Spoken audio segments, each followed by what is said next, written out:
Tonight is a fun one that we're going to talk about because it's a topic that so many people get so unbelievably frustrated about. It is probably the number one complaint I have from most of my clients, and it's their bellies. Like that's why I'm doing a designated training on belly fat because when you guys, when you come into my group, I ask, what types of things are you struggling with? What kind of issues are you having? And so many of you put, I can't lose my belly. I've got too much belly fat. What, that's such a thing, especially with us women. And unfortunately, especially with us women who are over the age of 40. Hi, Kay. So that's going to be our topic of conversation tonight is our bellies and why do we end up with belly fat. So of course, as I disclaim every week, tonight's training is for informational and educational purposes only. I am not a medical practitioner. I am not a physician. I am providing advice to you within my course and scope as a certified health coach. And so tonight we're going to get into the nitty gritty of belly fat and what it is, how we get it, and are there things that we can do to help eliminate this particular problem for so many? So, hi, Marianne. All right, so belly fat actually falls into basically two main types of fats that we find in our bodies. There is subcutaneous fat, which is the fat that's basically right underneath the skin, the squishy fat, what we can pinch. Like, let's pinch an inch. What's that? What was that? Like Special K or something crazy like that, where, if you could pinch an inch, you have a problem. So subcutaneous fat is the loose fat, the stuff that you can grab a hold of, the stuff that causes cellulite. That's your subcutaneous fat. And then we have visceral fat. And visceral fat is the thing to really be concerned about because that is the fat that surrounds our internal organs. It's something that you don't normally see unless you're getting like a CT scan, an MRI. Some DEXA scans will show that, but you have to do an internal study in order to see visceral fat. And the scary thing about that is it surrounds your liver, your pancreas, your intestines, your stomach, your kidneys. Like it surrounds all of these organs here that are within our torso that are kept so very careful and safe and protected. But though that fat is what really results in a lot of health problems for a lot of people. Now, here's a fun fact.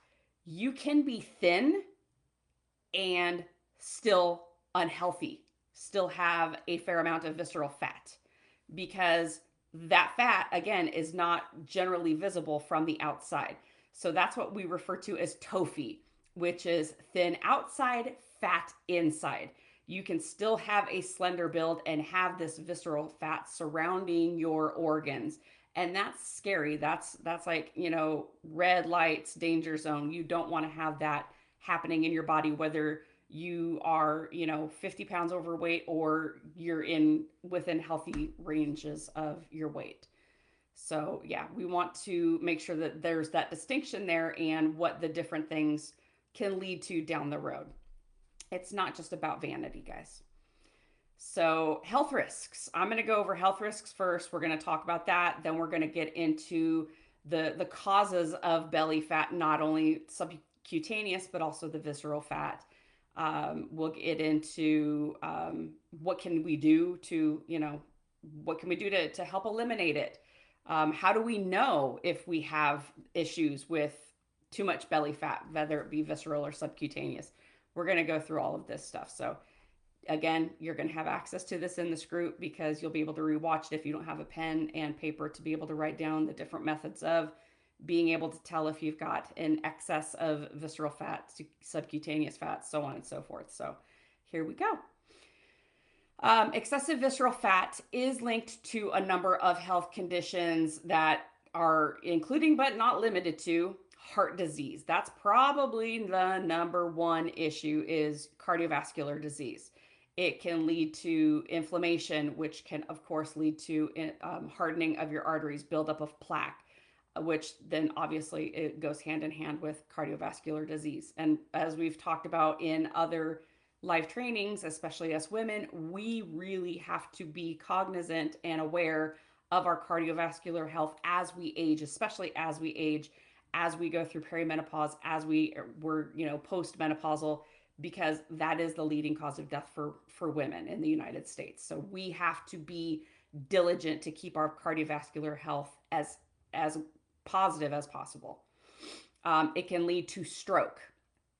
It can lead to type 2 diabetes. Not only does it affect the insulin resistance that we can develop in our bodies, but it'll lead to a higher chance of type 2 diabetes as that insulin resistance progressively gets worse and worse and worse. Your belly is going to more than likely get bigger and bigger and bigger, and then it'll lead to you developing full-blown type 2 diabetes. High blood pressure. The increased fat around your internal organs can elevate your blood pressure because it's putting pressure on your heart, and it could also be putting additional pressure on those vessels where your heart's trying to pump the blood throughout your body. Certain types of cancers are elevated when you've got excessive abdominal fat, and there is definitely a correlation between visceral fat and breast cancer, colon cancer, and pancreatic cancer, as well as liver cancer in some people. And then also Alzheimer's dementia. The more that we're learning about lifestyle and other things within our bodies, the more that we are able to correlate that with the development of Alzheimer's dementia and how prevalent it is in our society these days. I can tell you my dad, who passed away from Lewy body dementia at age 67, always had a belly. My dad always had a belly on him. Even when he was thin, he had a belly. So that's something that's very, it sticks out to me that, that was his body type. Even if he was on a diet and he got thin, he still had a belly. So understanding the causes of excess belly fat, of course, are going to help in managing and reducing it. Here's one thing I am going to tell everybody, because again, this is one of the most popular things that's brought up with me is, how do I lose my belly? How do I get in shape? How do I drop? How do I whittle my middle? You cannot spot reduce areas in your body. I hate to break it to you. You have to improve your overall health. You have to adjust your lifestyle in order to get this area thinner, eliminate the visceral fat. Obviously, you'll eliminate the subcutaneous fat and be healthier down the line.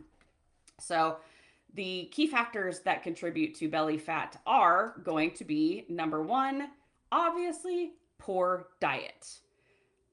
Excess sugar. If you're consuming high amounts of sugar, whether it be in foods, desserts, beverages, sugary drinks like sodas, Starbucks coffees, Dunkin', Dutch Bros, whatever your favorite coffee joint is, like, have you actually looked at the amount of sugar that are in those drinks that you are consuming? A lot of people every single freaking day, like, it's a little bit scary. There's more sugar in a lot of those drinks than I consume in a week. That's how much sugar is in those drinks. So that obviously, along with processed foods, ultra processed foods, are going to result in inflammation and increased fat within your body, and specifically around your abdomen. Refined carbs and unhealthy fats. Unhealthy fats. Saturated fats are not bad for you. You want saturated fats. You want that cholesterol within your body to go to your brain, keep your brain healthy, keep everything else functioning as it should be. So diets that are high in refined carbohydrates, again, ultra processed types of foods, and unhealthy seed oils, PUFAs, polyunsaturated fatty acids, those promote weight gain and fat storage within your belly area. And then low protein, not eating enough protein in your diet. The protein feeds your muscle, which helps to build the muscle, which helps to burn the fat. You see the cycle here? So yeah, you want to be high in protein, lower in carbohydrates. Definitely avoid those inflammatory oils and fats that are allegedly good for us because they're not doing anything good. Eating late at night. I've had a number of clients who have a habit of either eating later in the evenings, within an hour or two of going to bed, or they snack. They wake up in the middle of the night, they decide that they're hungry, they want to get a late night snack, so they do that. So when you eat at night, especially if you're going to be consuming foods that are going to cause your glucose to rise, that's going to cause insulin to be released from your body, and it's right before you go to bed, it's not going to be doing anything beneficial for you. Those who eat dinner and dessert later at night, like I'm talking, 7, 8, 9 o'clock at night, or they continue to snack up until it's bedtime, is going to cause you additional or more belly fat because these ramp up that insulin before you're going to sleep. And it's going to reduce the amount of restorative sleep that you actually get at night when your body is working hard to digest this food that you just consumed, and your pancreas is pumping out all of this insulin trying to calm down the glucose that's now pumping through your body. It affects your sleep negatively for sure.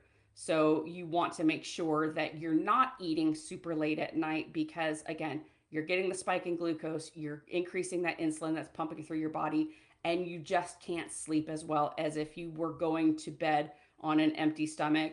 Gosh, years and years and years ago, I heard this old adage of eat breakfast like a king, eat lunch like a queen, and eat dinner like a pauper. Like dinner should be your smallest meal of the day because you don't want your body to have to be doing all of this work to digest food when you're trying to go to sleep. All right, so let's not eat late at night. Hi there, Nicole.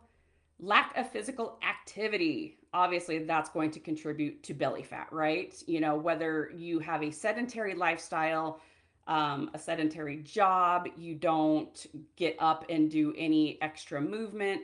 I sit behind a desk all day, not only with my day-to-day job, but also with coaching. I need one of those stand-up desks, apparently. I've got my walking pad that's right here, but I can only do that so often throughout the day. I can go take walks during my lunch break when, the puppy's here. I'll take her on a lunch break walk. And that's, 20 to 30 minutes during lunch. But other than that, if you don't do anything like that, where you go from sitting behind a desk to sitting in your car to sitting on the couch, that's definitely going to increase your body fat because the increased activity in your life is going to help you burn calories, build muscle, so on and so forth. And then that goes right along with lack of exercise.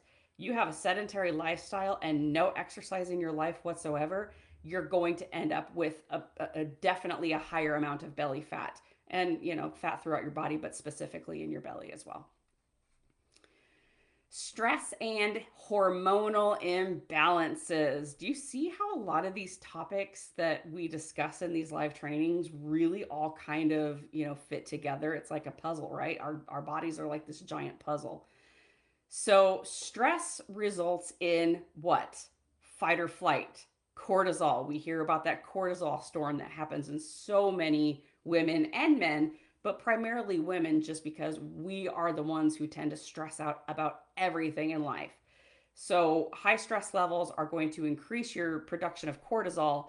And unfortunately, that hormone promotes fat accumulation within your abdominal area.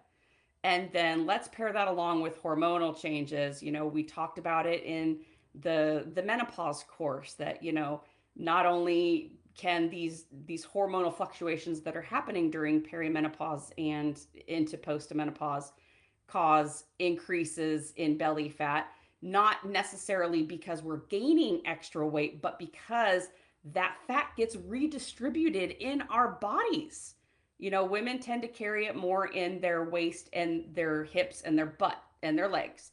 So when we're going through perimenopause, estrogen goes down and, appetite changes, but adipose tissue can kind of shift from the places where it normally is to this middle section of our bodies. And that's very common within perimenopause slash menopause. But remember, not all fat is bad. It's actually good to have some fat on our bodies when we're going through perimenopause, because adipose tissue, which is fat, secretes leptin, and leptin helps us control our appetites. So it's one of those things where the more fat that you have on your body, the lower your appetite should be, but it's not always like that. A lot of that is habit, but sometimes it's a physiological thing. Genetics. Genetics. So I will tell you, as I said, my dad always had a belly. My characteristics are a lot on my father's side of the family. I got their big old booty. I've got their bigger waist. I've got their bigger build.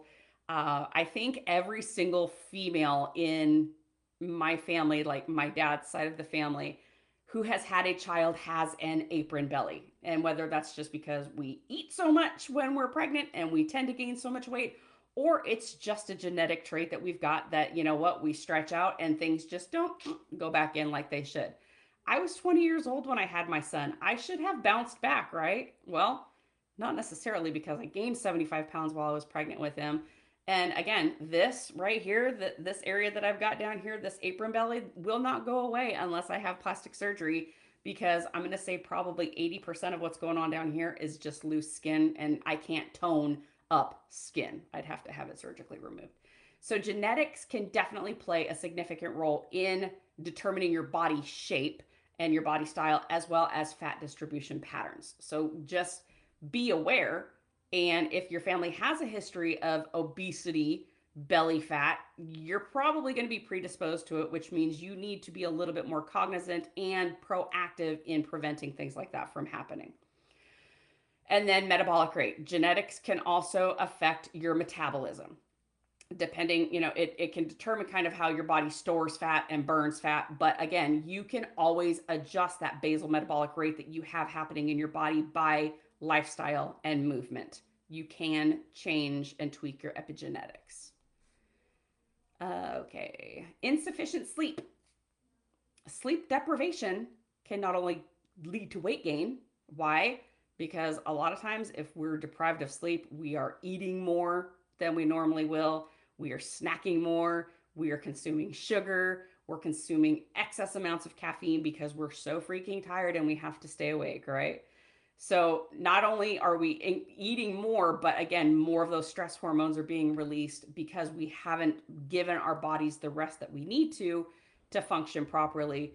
And that will not only contribute to increased hunger, appetite, and so on and so forth, it's going to cause the cortisol to be produced a little bit more, and again, keeping that fat right there in that belly area. Alcohol and smoking. Yes, both of them.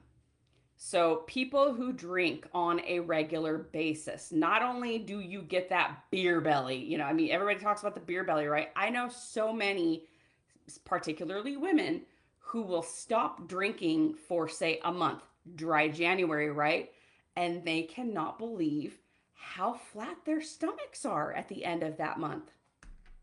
Interesting, right? Yeah, not so much. Because alcohol is empty calories. There is sugar in alcohol. There is wheat in a lot of alcohols. There's barley, there's grains. That's inflammatory, people. Alcohol is inflammatory to your body. So if you're consuming alcohol at a moderate or large quantity on a regular basis, you are going to have a larger belly. And that's something that's easily reversible by not drinking as much alcohol. Definitely quitting smoking, because again, that will contribute to excess belly fat as well. It affects your circulation, it affects the arteries, cardiovascular disease. See, everything just kind of fits together like a little puzzle, right? Aging. Sorry, ladies. Sorry. The older we get, the harder it is going to potentially be to keep belly fat from collecting on our bodies. So as we age, our metabolism does slow down. It does. It actually starts at the age of 20 that our metabolisms start to just kind of take a step back. What's actually fascinating to me is I wrote this down. After the age of 20, our metabolic rate decreases by about 10% each decade. Okay? So each decade we're dropping by about 10%. After the age of 60, our metabolic rate decreases by 0.7% every single year. Yikes.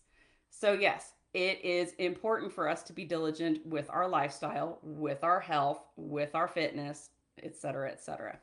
Because unfortunately, yeah, things do slow down as we age. Digestion slows down, our muscle mass decreases, our bone density decreases. It's just a point, it's a fact of aging, unfortunately. And then again, decrease of muscle mass, which can lead to fat storage because the more muscle we have, the more muscle we're building, the more fat that we're able to burn off of our bodies.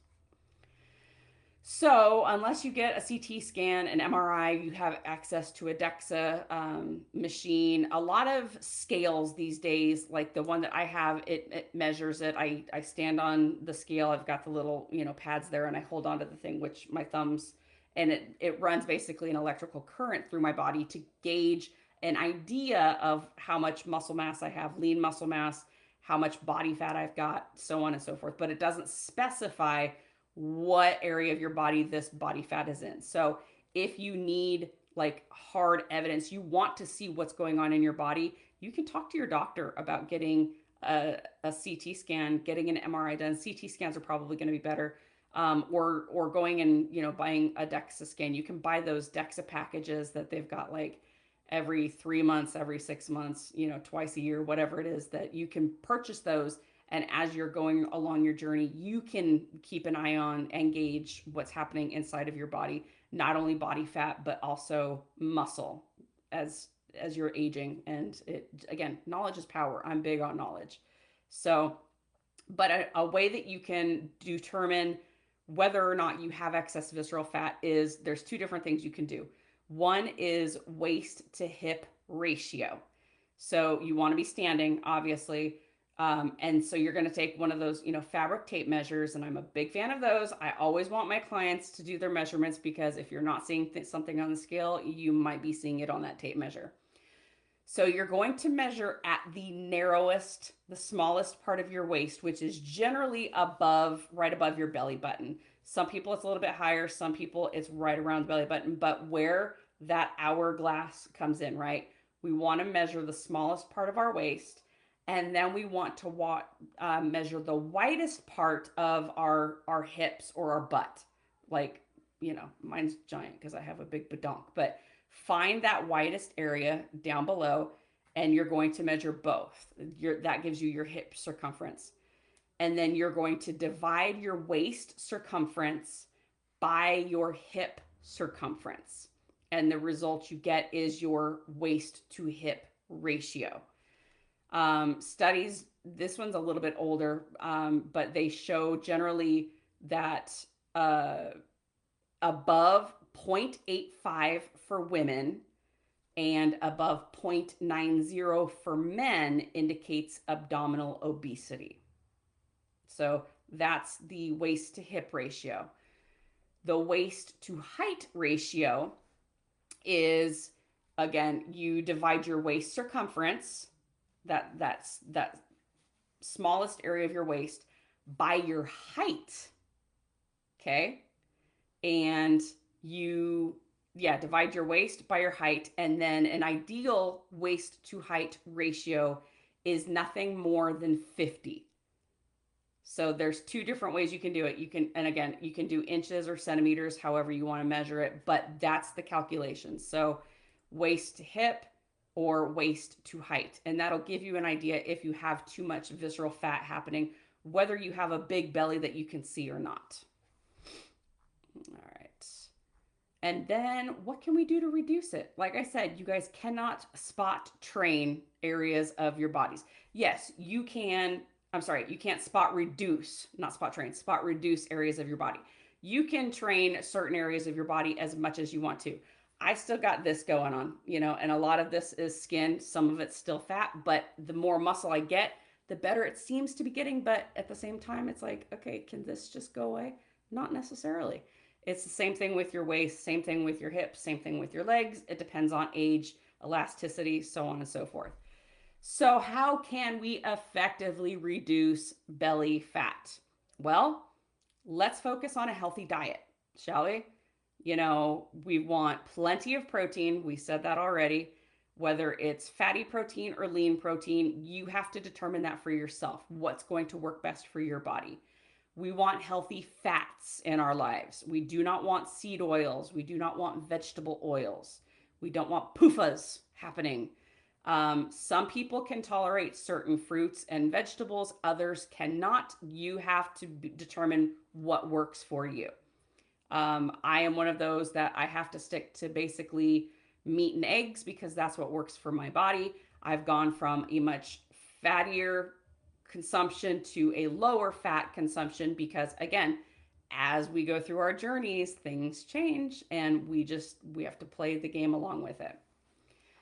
Regular exercise. So let's get out there and start lifting things. Let's lift dumbbells. Even if you only have 5-pound dumbbells, let's start doing something with those. Let's do some cardio. We're not going to do excess cardio, are we? Because that's going to result in injuries, inflammation, cortisol, so on and so forth. But let's go do walks. Take walks after dinner. If you're eating dinner, go out and take a walk. When I walk the puppy at lunch, it's after I've eaten because guess what? That helps my digestion and it also helps to keep my blood sugar in check, even though I'm not really doing anything crazy to it with what I'm eating on a regular basis. But yeah, let's get moving. Let's get out there, lift the heavy things, do a little bit of light cardio, do some rowing, do some walking. If you like to run, by all means, go for it. Riding on your Peloton, whatever. Just get moving. Manage your stress. Ladies, we need to manage our stress. That's a whole other masterclass that I'll end up doing down the road. But we really have to get better at not putting everything on ourselves, which is unfortunately what most of us tend to do. We need to learn to say no. That is not a bad word. We need to just let things go sometimes, even though we're just ingrained to hold on to everything, right? So, meditation, prayer, if you're religious, yoga. Yoga is something that is not only is it great for helping with reducing stress, but it helps with your mobility as well. Again, more movement. Do breathing techniques. Just take 5 minutes and stare out the window. Go outside, get fresh air, get sunlight, but we need to manage our stress better. Getting adequate sleep. We did a master class about sleep and how important sleep is and all the different ways that we can improve our sleep, right? We need to shoot for 7 to 9 hours of quality sleep each night. That'll help support our metabolism and it will also keep our weight management in a better spot. And again, we're not going to wake up wanting sugar, wanting caffeine all day long because we slept like garbage. And staying hydrated. How many of you actually drink enough water to keep yourself hydrated? How many of you drink too much water and end up dehydrating yourself that way because you're drinking so much that you're peeing nonstop, but you're not potentially utilizing electrolytes? You're not necessarily getting enough salt in your food. So you want to stay hydrated because it will help with the hunger as well, but it also helps to flush things out of your system and keep you a little more homeostatic, right? So, and the other thing that a lot of people don't realize is bigger bellies don't necessarily mean fat. It doesn't mean that they're fattier. It could be bloating. Certain types of the month for women, we tend to bloat more than other types of the month. There are certain foods that we will consume that will cause us bloating. I know what causes it for me, so I avoid those things as much as possible. Other people may have reactions to other types of foods that cause them to bloat. If you've got some sort of digestive distress happening, a lot of people will start doing, different types of diets, and they'll consume just copious amounts of fat. And that leads to some significant digestive issues, especially if you don't have a gallbladder and you're not prepping yourself for eating that much fat in your diet and you're going from high carb to high fat. It can end up in disaster pants, unfortunately. So you need to know what kinds of foods are potentially causing you some gastric distress, and is it actually fat or are you just bloated? And then the other thing that a lot of people don't even know about it, more information fortunately is coming out about it, and I will be doing a whole gut health masterclass probably this spring. But SIBO, which is small intestinal bacterial overgrowth, SIBO, and that's a condition where it's exactly what it sounds like. There's an excess of bad bacteria that are in your small intestine, and that causes significant bloating with people as well. I know a gal who she's teeny tiny, like she is extremely petite. She is very fit, but she had a big belly, and that was because of SIBO, not because of excess belly fat. So that's my rundown of, what the heck is up with all this belly fat, man. There are things that you can do to help yourself, but not everything is going to uh, fix it necessarily. You're not necessarily going to get a super flat tummy depending on what it is that you're doing. There's so many different factors. We talked about genetics. We talked about, if you've been heavy for an excessive period of time, like me. I've spent most of my life morbidly obese. So, of course, I've got excess skin that just likes to hang around. And unless I've got, $15,000 to $20,000 to do a mommy makeover at the age of 48, it's not going anywhere. But that's where, Spanx and Honeylove and those other products, they're excellent. Just bind me in there. But there are things you can do to help to eliminate the fat, even if you still have an imperfect body and a bumpy belly. That's okay. So I didn't see any questions that came across while I was talking about this. Is there anybody who's got any questions, any comments, or anything that they want to chime in about with regards to their own belly issues? Stay hydrated, people. Looks like it's quiet in there. And I didn't see any questions in the event, but let me just make sure. Nope, doesn't look like it. So, okay. Well, if I don't have any questions, then that's going to wrap up our live training for this Monday night. If you have anything to add oh, thanks, Wendy. Wendy said good information. If you have anything to add, you have any questions as you watch the replay of this, let me know in the replay. And other than that, we'll see you later. Okay.